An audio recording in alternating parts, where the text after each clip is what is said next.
Greetings, everyone. Good morning, good afternoon, or good evening, depending on where you may be in the world. Pete Pardo here from Sea of Tranquility. Welcome to day 10 of our look at our favorite female-fronted bands of all time. That's right, there's 30 days in the month of November. We're going through our top 30 bands that feature a female, or in some cases maybe two, who front a very cool band, rock band, prog band, metal band, pop band, whatever it might be, right? I'm picking my favorites, you're picking yours in the comments.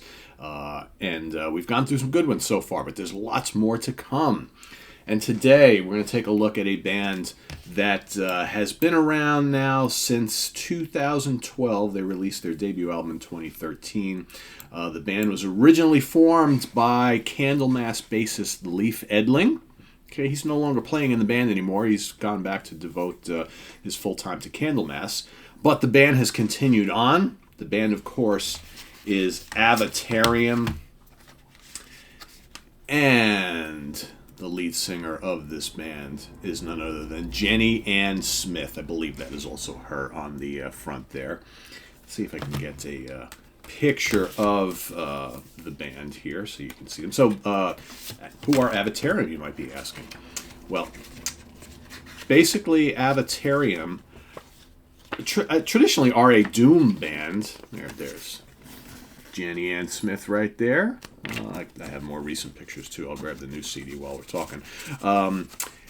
They are a doom band, however, they incorporate lots of elements of progressive rock and epic metal, classic metal, some folk. There's another really good picture of the band right there. There we go.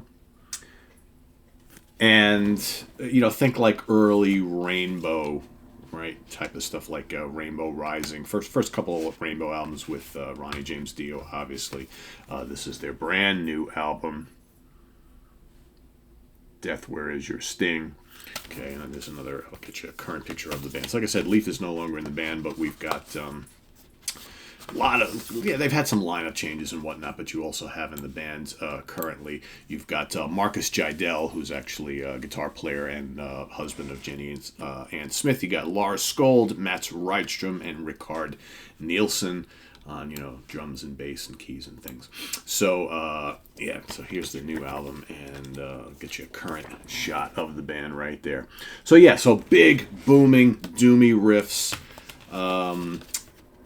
lots of atmosphere, bits of prog as there's cool, keys being used at times. You get some acoustic things occasionally adding a little folky vibe. On top of it all, Jenny's vocals are very bluesy, which adds it. So think of if for those of you who have maybe listened to Blues Pills, hint, hint, they're coming up this month. Her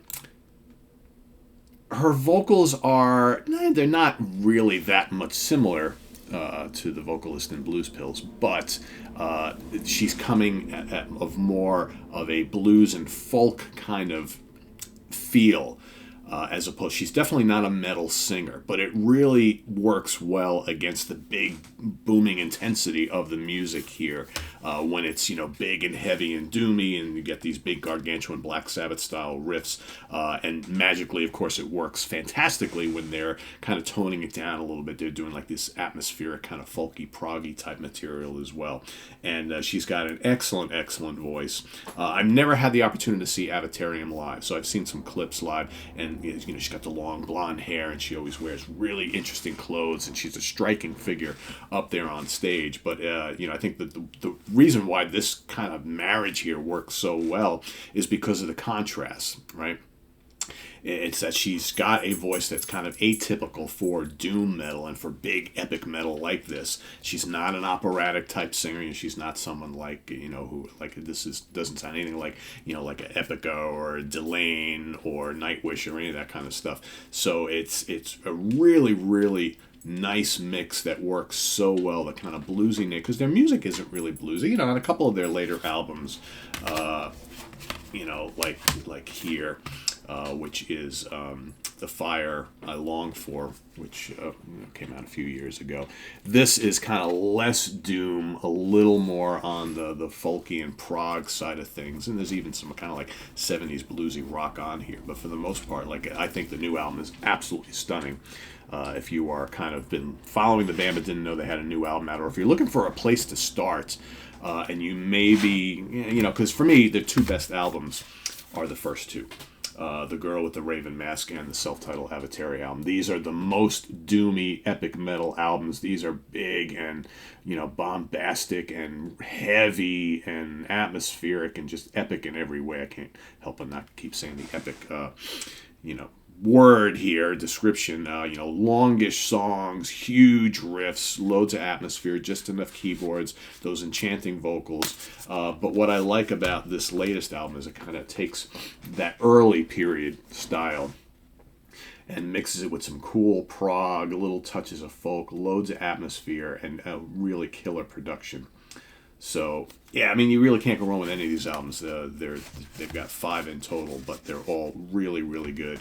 And she is an excellent, excellent singer. And her, like I said, her style fits the music so well, even though it takes you back a little bit. It's like, wow, I wasn't expecting those kind of vocals on music like this that can be so heavy, right? She's just got a really gorgeous, gorgeous bluesy style that just inexplicably works well with these big gargantuan doom riffs and arrangements. So Avatarium is my pick for the day. Janie Ann Smith is the lead singer. Check them out. I think you'll dig them. Like I said, if you like early Black Sabbath, classic Black Sabbath meets early Rainbow, then with like a kind of bluesy female singer on top of it all.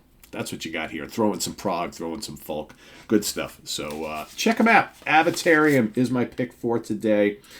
Visit us on the web at www.seaoftranquility.org. We're on Facebook. We're on YouTube. All together, all the damn time. Please list your pick in the comments below, as well as any comments you might have about Avatarium. If you haven't heard them before, go out and listen. Come back. Let us know what you think. And stay tuned. We got more stuff coming up. Of course, tonight is The Monsters Den. We've got Dan Brown and Davey Gallagher and myself are going to be doing in-depth reviews of 2 old classics from the 30s that have just come out finally for the first time ever on Blu-ray. We've got Dr. Jekyll and Mr. Hyde from 1931 starring Frederick March, and Mark of the Vampire from 1935 starring Lionel Barrymore, Bela Lugosi, Lionel Atwill, and company. So that's coming up tonight in the Monsters Den. Of course, tomorrow morning we've got the Funhouse. Friday morning at the Funhouse with Martin Popoff and myself. We missed last week due to, as most people know, one of my dogs passed away recently. So, but we're coming back at you tomorrow, and as well as 4 Fusion Friday. That was also supposed to air last week, so that we got both of those coming up tomorrow morning. And then, of course, Saturday we have the UK Connection, a very, very fun episode where we rank the songs on a classic album. That album is Magnums on a Storyteller's Night. And then Sunday, we have ranking the albums. Ben Dudai is coming back on the channel. He and I are ranking the catalog of German technical and progressive death metal band Obscura. So that's coming up on Sunday. So lots of cool content. Don't miss any of it. But of course, tomorrow morning, another of our favorite female-fronted rock bands or female-fronted bands of all time. So stay tuned for that. And I am Pete Pardo. We'll see you then, everybody. Take care. Bye-bye. Please hit that like button before you leave. And please subscribe and hit that notification bell. So we'll see you soon. Bye-bye.